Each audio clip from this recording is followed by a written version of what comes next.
Welcome to Make More Marbles. My name is Brad Hart, and today I am thrilled to have Traci Bogan on the show. Hi, Traci. Hi, Brad. Thanks for having me. Absolutely. Where are you calling in from, by the way? I'm currently in Michigan. I'm a snowbird. I live between Scottsdale, Arizona and Wisconsin.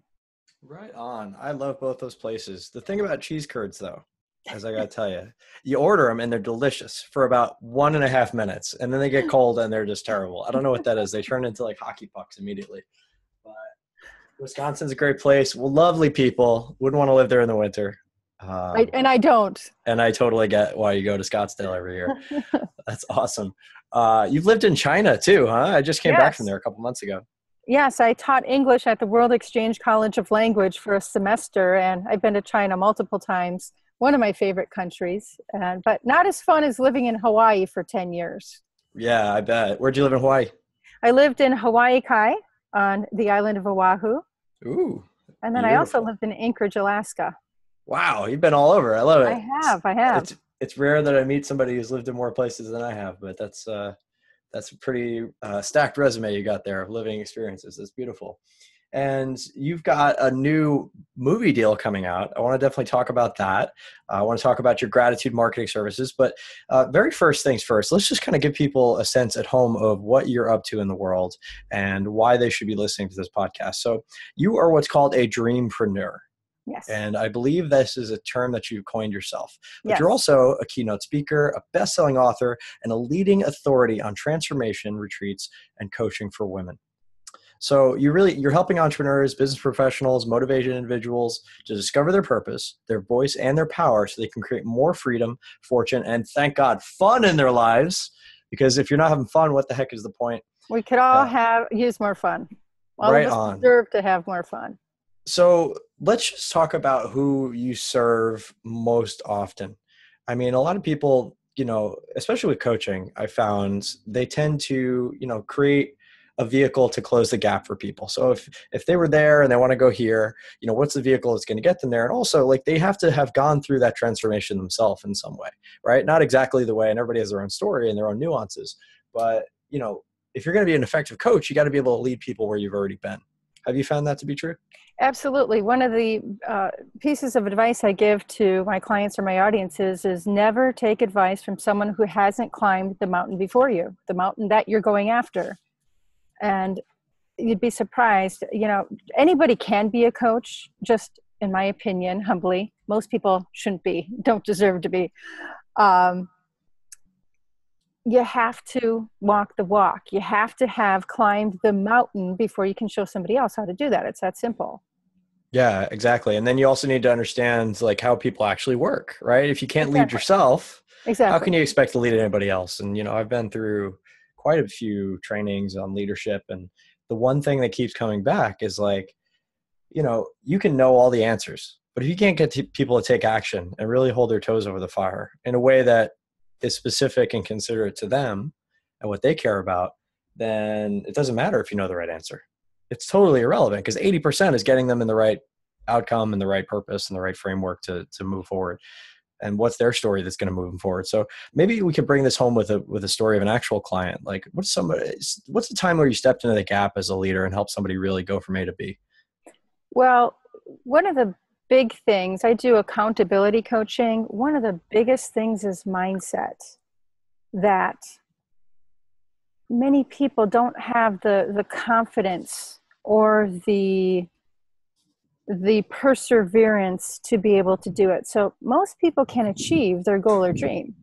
They just have to, we deserve to have some hand holding and by a leader from someone who's done it before you, and have the inspiration along the way to keep you motivated to keep moving forward. And those little confidence, so it's like a loop. So when you increase your self-confidence, you increase your self-esteem. When you increase your self-esteem, you increase your self-worth. When you increase your self-worth, you increase your self-love, and it's a perpetual cycle.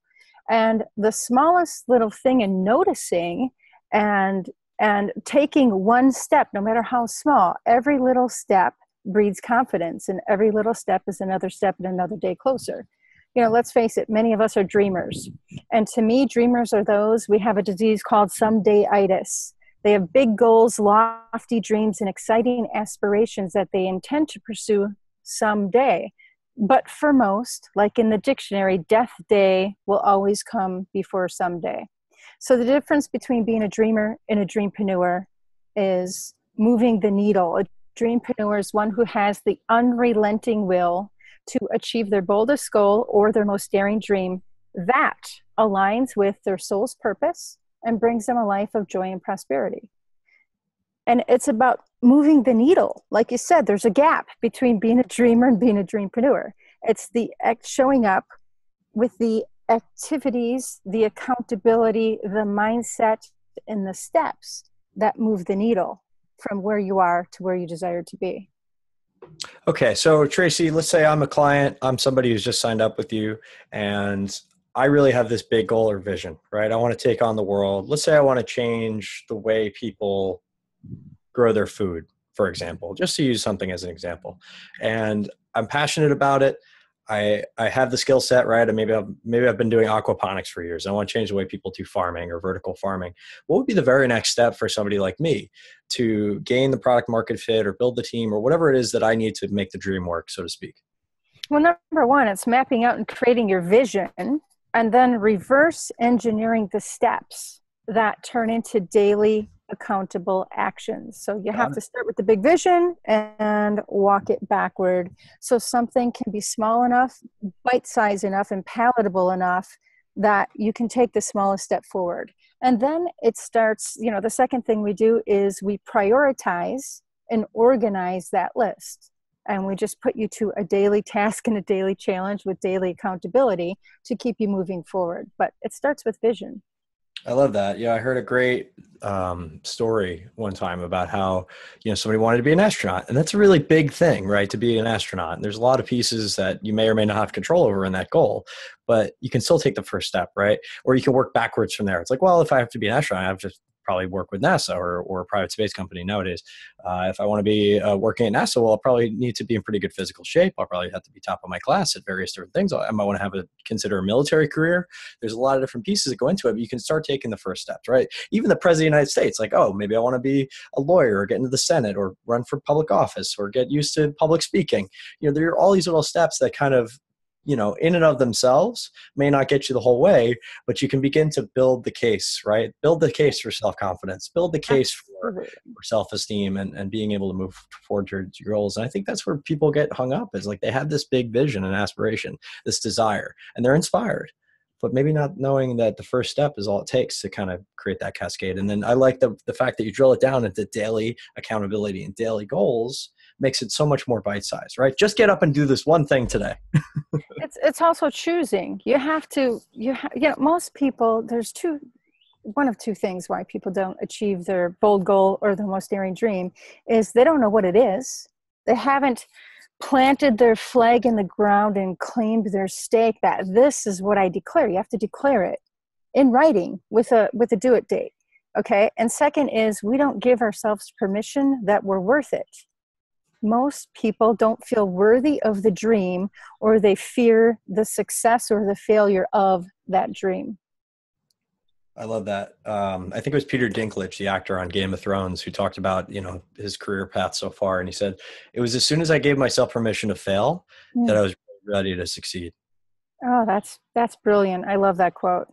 Yeah, it's really beautiful. And he's a wonderful man, doing a lot of really great things in the world in addition to his acting career. But it's just great to see, like, what was the thing that shifted somebody? Like, what's the belief that they put on or took on that allowed them to make that shift? And if we can start capturing these, you may word it a little differently, you may come up with your own, but just like we become collectors of beliefs, and our beliefs are our filters through which we process information, through which we take action, through which we form our habits, which ultimately create our reality. So if you don't have the right belief systems and structures based on, I'm not judging anybody's beliefs, just based on the goals that they want to achieve, then how do you get all the way there? Right. So really, I want to become a collector of beliefs that are world-class.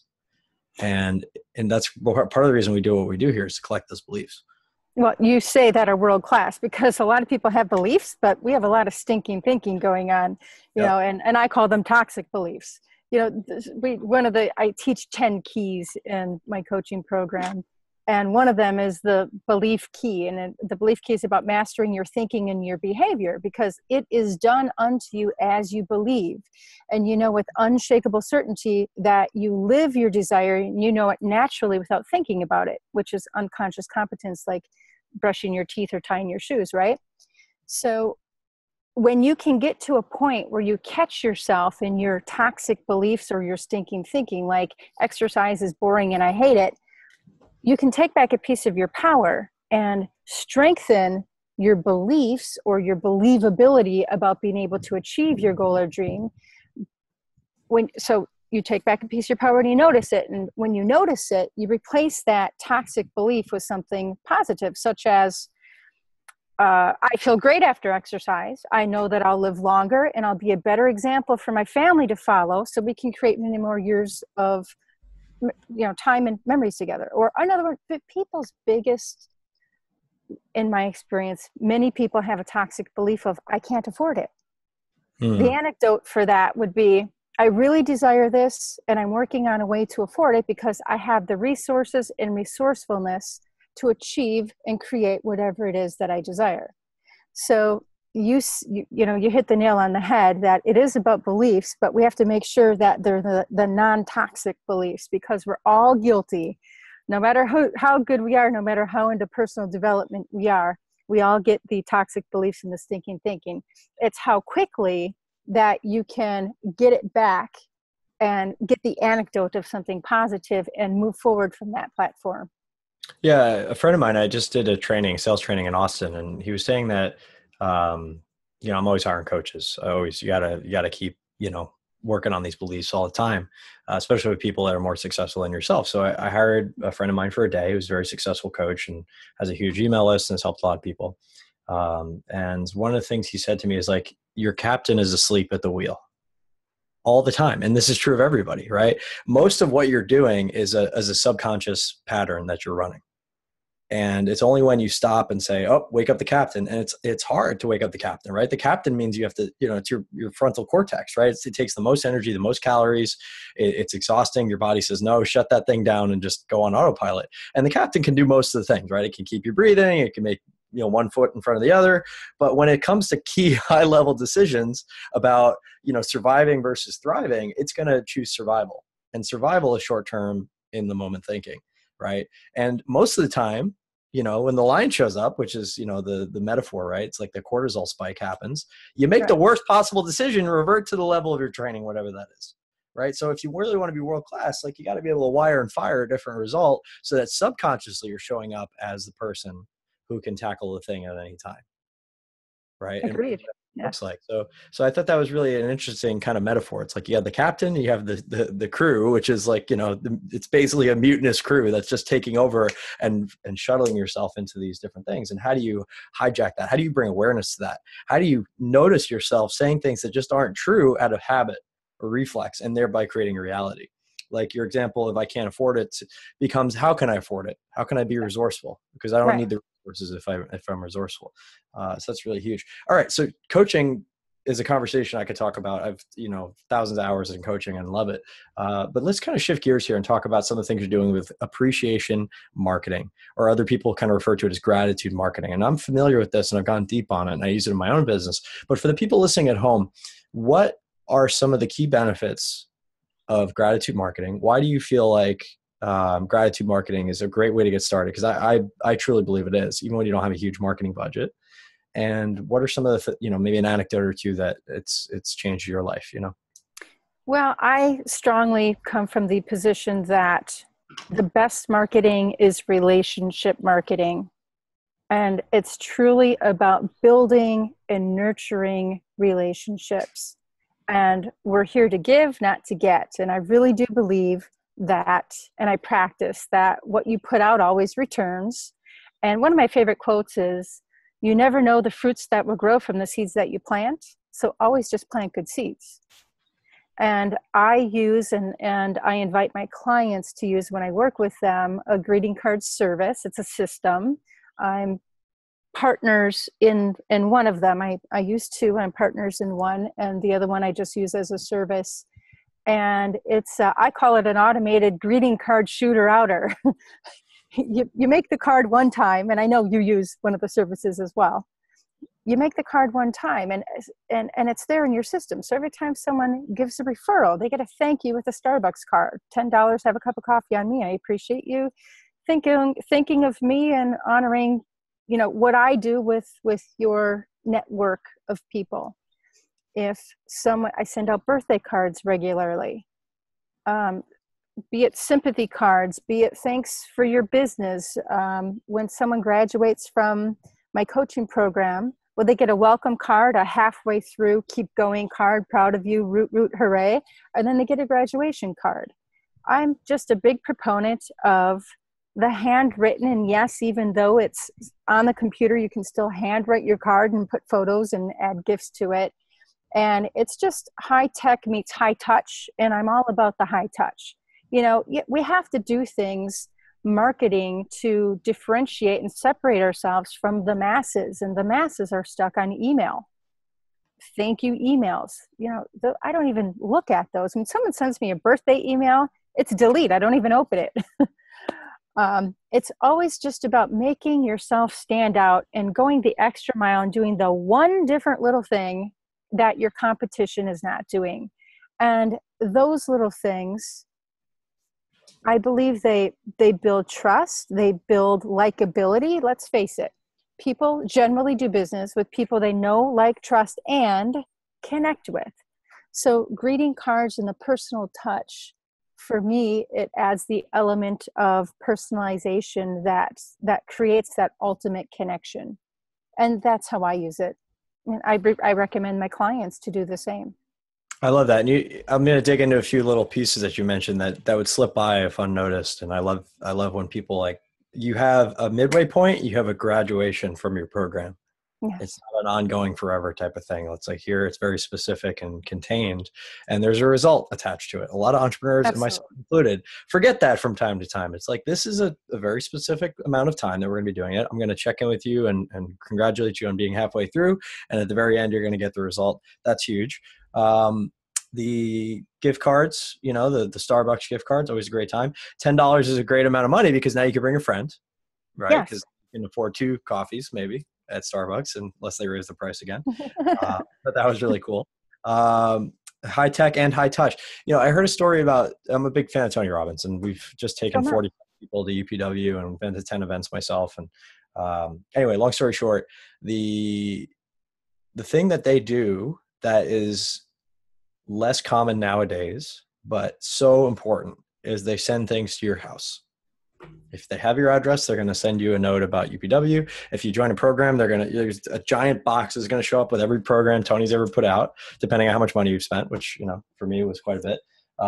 And, just stuff like that. Like, you don't expect it. You didn't ask for it, but there it is. And those are the key moments that make you from, like, I'm happy to do business with this person, to, like, I'm thrilled, I'm a raving fan customer, and that's how you do it. So, if you're listening, like, the way they fill their UPW events is about half direct mail marketing. Can you believe that still to this day? Wow. And that's Tony Robbins. Like, that's the top of the top of the top. If he can't, get past how important it is to send people physical mail, then you'd be silly not to. So, like, if you're doing this email marketing, it works great. I'm telling you, it can really work well if you're dialed in, but you're leaving half your money on the table and half the possibility to affect people in a real way by just ignoring the fact that they have a mailbox still. And it's not as saturated as it used to be. And they'll actually take a look at this physical item as you send them. So whatever it is, send it something. Most people feel excited about receiving something in the mail. I know I do. And Jarek Robbins, which is Tony's son, he's a friend of mine. In fact, I just interviewed him, and he was a guest on one of my coaching calls for my clients. He does the same thing. Sends out personalized gifts and books and a welcome kit to his clients. So he got me in the habit. I'm just starting to do that myself. And it does absolutely make a difference. It's unique. Few people take the time to put in the sweat equity to actually do it. Him and his wife actually pack them themselves. Amanda. And he sent me a picture of all the packets getting ready to go out. And I'm like, oh my God, wow.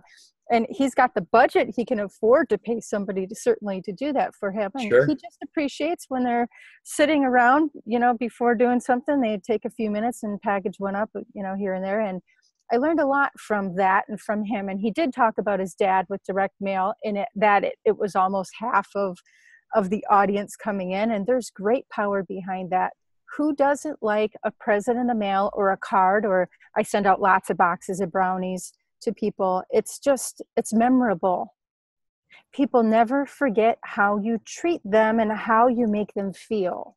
And that's important. Another thing I got was a really cool thing from, I'm going to call him out right now, Mr. Danny Annie over at Miracy, who does the Course Builders Laboratory. So through a partnership, we promoted his course, and he followed up every step of the way, and he was very awesome throughout the course. But at the very end, he sent the brownies, and I believe it was from the same service. That was one thing. But at the very end, he sent this cool little card that was very thick, and I opened it up, and it's actually a video. It was a little TV inside this card, and it was a video that was personalized that he shot for us specifically. And you can't fake that. Like, that was super high touch and really cool. Absolutely.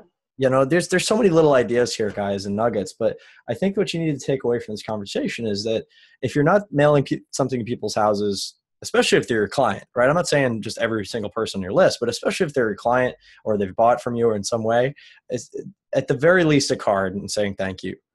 But consider gifts, consider extras, because, I don't think that money is wasted ever.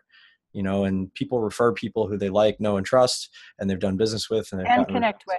And connect with, right? Yeah. And that's the key, right? They can't just feel like they're another number on a sheet or Exactly. another email on a list, because at the end of the day, like, no matter what you're doing to market and get scale, you're still dealing with people.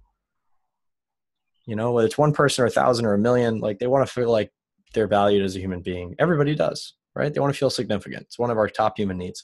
And shouldn't be the top, but it is one of the top. Anyway. So that's really awesome.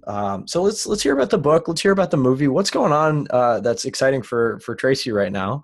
And what do you feel like is your mission in the next 2 to 3 years that we might be able to support you with? Lots of fun things. In fact, I'm in Michigan, and I'm hanging out at the home of the movie director for the Backpack Diaries. Nice. And we're working on some things. So I wrote a book. The book stemmed, it's called The Backpack Diaries, and it stemmed from my journey backpacking around the world. And may I share how I went on that journey and how the book became? Very cool. Okay. May I share how?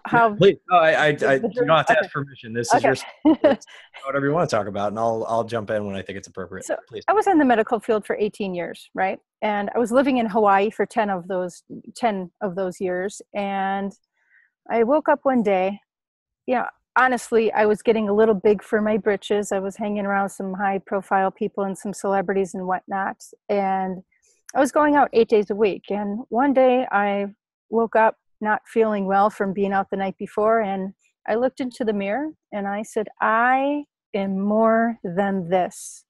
I am more than this. What is my dream? If I could do anything and time, money, and failure were not an object, what would I do? What would I have? What would I be? What would I see? What would I experience? And I had always known, I had always had this vision, this dream to go around the world.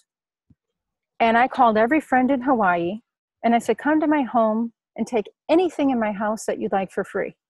I'm talking everything in a kitchen, living room, bathroom, 3 bedrooms, everything in the carport, the closets, ceiling fans, books, CDs, clothing, you name it, I gave it away. And on the 76th hour of making that choice, I got on an airplane into the unknown. I bought a map, circled everywhere in America and everywhere around the world I ever dreamed to go. I bought a backpack and I set off on my adventure 76 hours later. And there was little planning that went in and little forethought but I had a strong enough why. And when you keep your eye on the why, the what doesn't matter and the how always shows up. I knew that I would fill in those blanks along the way as I went. And it was a 2-year journey through 54 countries around the world. And I did things like I sold my plasma. I dog walked, I house sat, I bartered with food with butchers. I'd make a pot of spaghetti last for a week. Brad, I ate peanut butter and jelly sandwiches 365 days in a row to conserve money, because going out to eat was off the table, out of the question, not in the budget. So I worked for 1 year across America, saving the money to go. And then when I got overseas, I had enough money that I didn't have to do that anymore. So the point is, none of those things were fast. None of those things were easy. And none of those things were even fun. But that's the price that I was willing to pay to afford my dream. And so I ask whoever's listening, what price are you willing to pay to afford your dream? Because dreams and our boldest goals and our ambitions don't come fast. It takes sweat equity, and it takes courage, and it takes choice, and it takes daily commitment, and it takes accountability. It takes really diving in a lot of your blood, sweat, tears, and your energy to make it happen and to make it go. So it may not be fast, fun, or easy, but I do promise it will be worth it. So that's how I got on the journey. And I wound up at an ashram in India, and I was there for somewhere a little shy of 40 days during the 2-year adventure. And there I got really clear that I didn't desire to be in the medical field anymore. I knew that I had a light, and I knew that I had a message of hope and inspiration for others to follow their goals and dreams. I've always been a master goal achiever. I'm a taskmaster. And I've always had a system that I followed, and I'm always big on metrics and tracking things. And I just created this incredible program that I used, and I knew it was my new mission to start sharing that. And from there, the term Dreampreneur came. I coined that phrase in the year 2002. Never did anything with it until probably just several years ago, and started uncovering the dust from a lot of things that I had written and desired. And from that, the book was born. So it's the first book in the world that uses the QR code inside of the book. So it's actually a 90-minute movie inside of a book. While you're reading the chapter, you can scan the code and watch live video footage. And I literally bring the world to your lap in a fun and inspiring way through a book. And then subsequently, through keynote speaking and traveling the nation, someone was in my audience, and one day I get a phone call that they stumbled upon my book in the website, and that it was an inspiring story, and that they desired to create a motion picture from the story. And here we are today, sitting right at her home on her deck. Awesome. We appreciate that, you're coming here to tell us the story about how that all came to be. So I wasn't aware of some of that. I had heard kind of the overall story about traveling the world and selling your things, but the key moments of emotional clarity, it was like, this isn't working. It's something I've always wanted to do. What was the price I was willing to pay for that dream? I mean, we've all had a period in our lives, at least I think most of us, where we've, felt like there wasn't enough or there was lack. And we can choose to constrict, right? We can choose to close off. We can choose to be afraid, or we can choose to expand and make it happen no matter what. And it sounds like you earned it. You went out and you did it, and you said, hey, this is what I'm going to do. And, it's not going to be a struggle forever. You had that light at the end of the tunnel. I'm sure there were times when you felt like, oh my God, what am I doing? But yeah, I think everybody needs to go through a period like that in their life, just to show themselves that it's not so bad, right? We read these Stoic philosophers, the Marcus Aureliuses of the world, the Senecas of the world. They say things like, is this the condition that I so feared, right? Is eating peanut butter and jelly for a year really the worst thing could happen? And maybe not the best health choice, but you would survive it, right? And most life isn't that drastic. The world is getting more abundant all the time, which I think is an excellent segue to talk about, kind of our mission here at Make More Marbles is like just to show people that there's more abundance than they think, provided they're willing to learn the skills, to tap into it, and create more than ever was created before.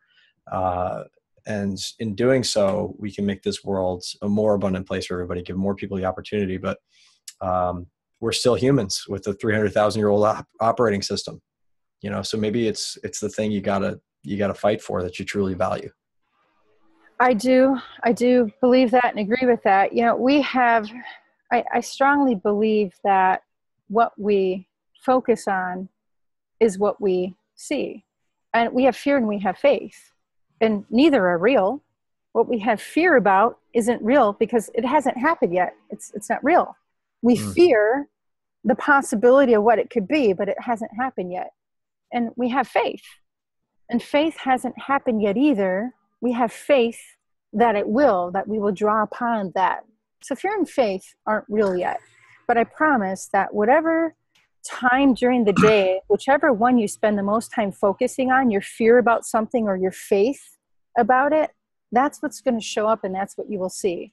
Wayne Dyer, he was a personal friend of mine and one of my mentors, my most favorite man in the world. Was fortunate enough to have known him. And he had a quote that it's not about when, most people say, I'll believe it when I see it. It's when you see it, you'll believe it. Or when you believe it, you'll see it. When you believe it, you'll see it. It's not when I see it, I'll believe it. And that goes back to what you're focusing on is what you begin to see. Does that make sense? Absolutely. Yeah. And, Wayne is a Long Islander, so I'm certainly a fan, like myself. So I can't say I know his whole catalog inside and out, but I keep hearing his wisdom come through and echo in other people who really have key pieces of life figured out that I think we all struggle with at times, even when you're successful, whatever that means, right? Even when you feel like you got something figured out, like life is just ready to give you your next lesson. Exactly. If we're open and allowing to receive it. Many people aren't. Sure. And anything that you have faith about can be real, right? Absolutely. Starts with that vision. And then it's the law of attraction plus the law of action. One doesn't work. Absolutely. One doesn't work without the other. The vision. Exactly. Completely. Vision, people perish, and without action, nothing happens. So right. I guess that's really the key. It's like, are you feeding the fear wolf or the courage wolf? And are you taking action towards your goals? It's not that simple. I mean, I'm sorry, it's not that complicated, but it's also not easy for a lot of people to say, is that it, right? They always want the next whiz bang thing. When in reality, if they just took action, they would probably find the next whiz bang thing that actually worked and then look like a genius for doing it when it was just like, oh, I'm doing the next best thing I think is the best thing. Exactly. And getting after. People get afraid. We're stuck in our fear, and we don't realize that everything we desire is on the other side of our fear about it. And there's a couple things when generally I found that when people feel fear or when they don't know what to do, generally they don't do anything. We get stuck, and it's easier to revert back to our comfort zone. But our comfort zone, for many people, it's our greatest comfort, but it's also our greatest prison. Mm-hmm. Everything beyond our fear about it the success is on the other side. And we have to walk on the skinny branches of life. And it's going to be a little wobbly going after our boldest goal, our most daring dream. And we'll feel a little shaky, and we'll feel like we're going to fall, and some of us may fall. And it's not that you fall. It's not that you have fear. It's how quickly you recognize it, how quickly you get back up, how quickly you wipe off your knees and keep moving forward in the direction of that dream or of that vision. Courage is not the absence of fear. It's acting despite it. Completely. That's another favorite quote. I love that. And then my friend Peter Scott, who I love to quote all the time, rational fear keeps you alive.